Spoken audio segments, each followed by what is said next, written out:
They pretty much have a press blackout.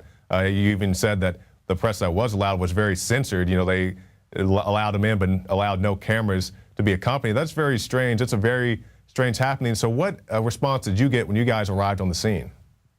Well, when we got there, we drove around. They have a roving security guard within that little post area, and they're walking around watching. It looks like they had some kind of like a communications compound set up outside that gate with satellite and all that right beside those HEB trailers. So yeah, they're definitely restricting media in this area. But other than that, what did you see? What did you notice? Well, the one thing that it's really chilling is I read a news article that said it's costing American taxpayers $250 a day to house just the children. Wow. There's probably I would say about 1,500 to 2,000 children here. And these kids are out, you know, having fun, playing soccer, playing basketball. I got footage of several of the staff members just driving around in their little golf carts, picking up soccer balls that fell over the fence. And so American taxpayers are paying thousands upon thousands of dollars to host illegal immigrants who are playing basketball, whereas we can't even take care of our own homeless vets. Well, President Obama just gave them $2 billion for the year for this. Yes. I mean, it's ridiculous. I mean, we can't hire doctors at these Veterans Affairs centers. We can't pay to get this treatment done. We can't get people who need it, Americans, seen. We can't get them the health care they need. And yet these kids are just running around having a heyday, eating free food, staying at a barracks place, getting to play soccer. I mean, sounds like fun to me. Well, the thing that we're really not addressing is why people want to come here in the first place. And one of the reasons I do believe is because of the violence in Mexico. But the situation that nobody ever wants to talk about is Operation Fast and Furious. We have all these guns going from the ATF down there to Mexico, which makes it a dangerous situation. So they say hopefully things will be better for them as far as safety here in the States. So we have a problem where we're sending the guns down there, but once the guns get down there, the people come here and then they want to spend American tax dollars to house these people. Yeah, but the truth is actually even more bizarre than that, because most of these immigrants are from Central America. They're from El Salvador, Guatemala, Ecuador. So even just beyond the border, why are people coming from so far away? Because all these immigrants, there's rumors in Central America that if you come to America, you will get amnesty. And even the newspapers in Central America are telling its citizens, if you go to the United States, you will probably get amnesty. Yep. And Obama administration has recently, through the Department of Homeland Security, put in a new policy they actually renewed a policy they initiated in 2012 called DACA, which is Delayed Action on Childhood Arrivals, meaning that illegal youth that come to this country, the Department of Homeland Security is giving them a 2-year amnesty in which they will not deport these children. So that, and also ties back into when President Reagan signed into the Amnesty Act in 1986. One of the side effects of that act was that the family members of illegal immigrants that then gained amnesty, they moved to the United States too. So amnesty in 1986 exploded illegal immigration. And that's what we're seeing here now, even though there's not amnesty by legislation, but by the fact that the Obama administration, through selective enforcement and through executive action, is basically making a de facto amnesty. That's enough to increase the illegal immigration by tens of thousands the past couple of weeks. And not even just that, but you also have all the incentives where if you can make it to the state of Texas, you get in-state tuition, and other places you can get driver's licenses and so forth. But as we wind down our interview, I know you guys have to get back here and get your footage uploaded and so forth. But give me your final thoughts. You know, what stuck out most to you from your time there on the base? Well, what bothers me is, to start off, I'm not against immigration. I'm very libertarian in the sense that I believe that people should be given a chance to make a better lives for themselves as individuals. What I do have a problem with, however, is the fact that our government is pushing the costs of this immigration onto taxpayers, and they are bankrupting the country. So the country is going to be worse for everybody, including the newly arrived immigrants. So this is a bad deal for everyone involved in the nation. The biggest thing I don't like is the $2 billion we're spending on this. And we have Americans right now suffering, homeless, without food, without shelter. and we're dumping all this money here. We're not using the funds properly. Exactly, exactly. And I second what you guys say. I have no problem with people coming here, but they have to come here legally because we have a system set up. Yeah, exactly. Yeah, we have a system set up where we have a border patrol, we have ICE, we have these other agencies that are there to enforce the border. But if you can sneak past them, or even the more modern times, if you can just go and surrender to them, then you get all these goodies and all these benefits. You can come here, but you have to do it the proper way. Staff Sergeant Joe Biggs, Kit Daniels, INFOWARS.com. Thank you for your time, guys. Appreciate it. Thank you. Thank you. Well, you heard the guys say it. You know, there's not been much press coverage at that facility. They had the staged media day where you could come in with no cameras and I guess, just write down what you saw. But these guys, they're out there, they're in the field, they're out there in the Texas heat trying to bring you this hot story. The story is even hotter than the Texas heat, but that's what we have to do here in the Info War, and how you can support us, how we can send these guys out. You can go to Prison Planet. And welcome back. Telly Blackwood, an InfoWars.com contributor and a regular guest of our programming, was approached by feds. Federal agents came to his house and they wanted to know about his affiliation with Alex Jones.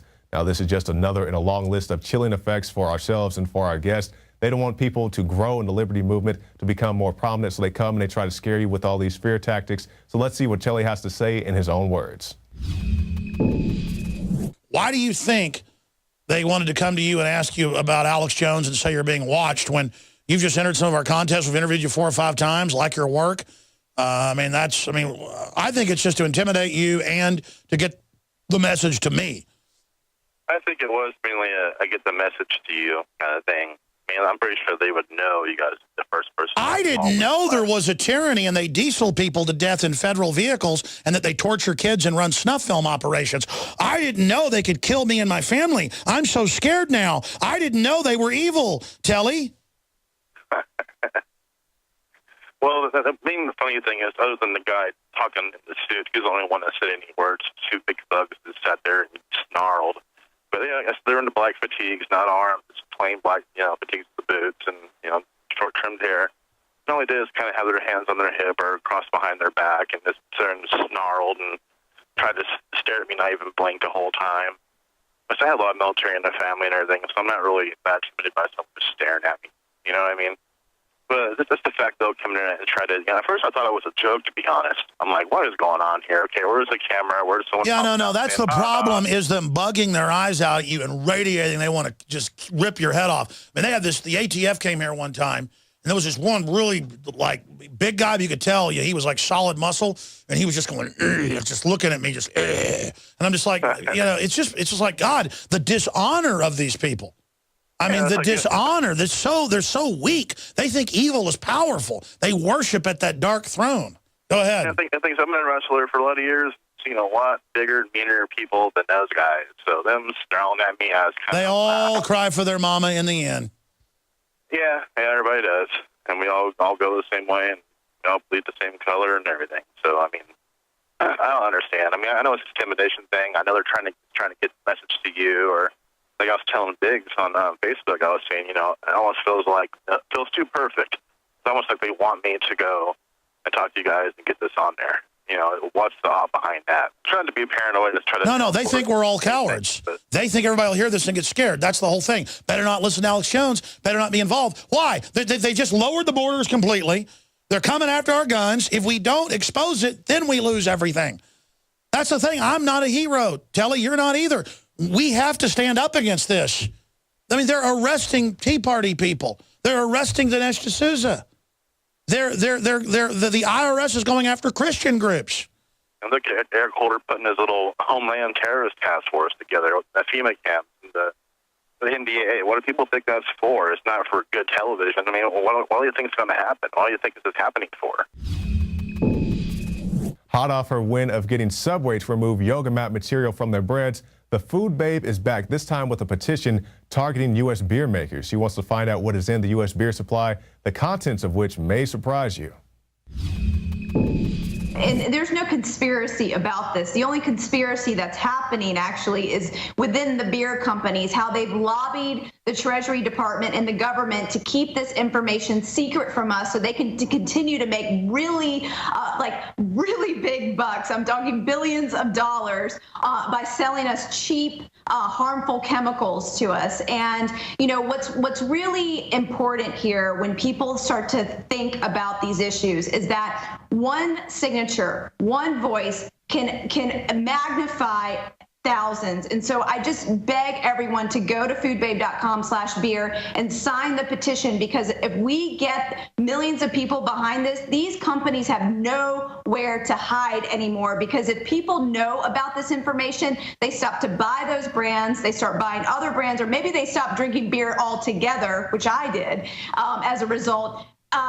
You know, and this is what increases the health of the nation, the health of transparency in our food environment. And I think, you know, by doing these type of campaigns led by, you know, someone like myself, and I hope others have enough courage to do these type of campaigns on their own and their own blogs, I think we can really take over the world, because there's more people than there are that work at Monsanto and that work at these beer companies. And there's more people collectively that pay for their products that we can actually take back the ownership and start voting with our dollars and doing the right thing. And, you know, before the break, Alex, you asked me, you said, you know, what do you think has made your campaign so successful? And I just want to reiterate the fact that make your voice heard, tell the truth, and ask your friends and family to share it. Like, ask them. They say, you know, tell them, like, this information is so important. Will you share it with someone you know that drinks beer or know that eats GMO corn every day in the form of like Subway sandwiches or whatever? You know, someone that you know, and everybody knows someone, right? Everyone knows someone who's drinking Miller Lite or Bud Light. Like, everyone I know knows somebody, whether it's your college kid that's in college at a college party, or if it's your dad, or if it's, you know, your neighbor, or it's the person that brings the brew to the next barbecue. We all know someone drinking these brands. Shoot, just walk down the street and go into a bar and start telling people the truth about what's really in your beer. And say, hey, bro, you know why, you know, beer gives you such a big belly? It's the high fructose corn syrup that's been in there for 30 years. You know, you ought to drink a local brew. And say, look, I'm not henpecking you. I care about you. And people will be very thankful. And, you know, I think... You can also say, hey, did you hear about the food babe? Man, she's smoking. You ought to check her out. And she discovered all this stuff that's in the beer. They want to keep it secret.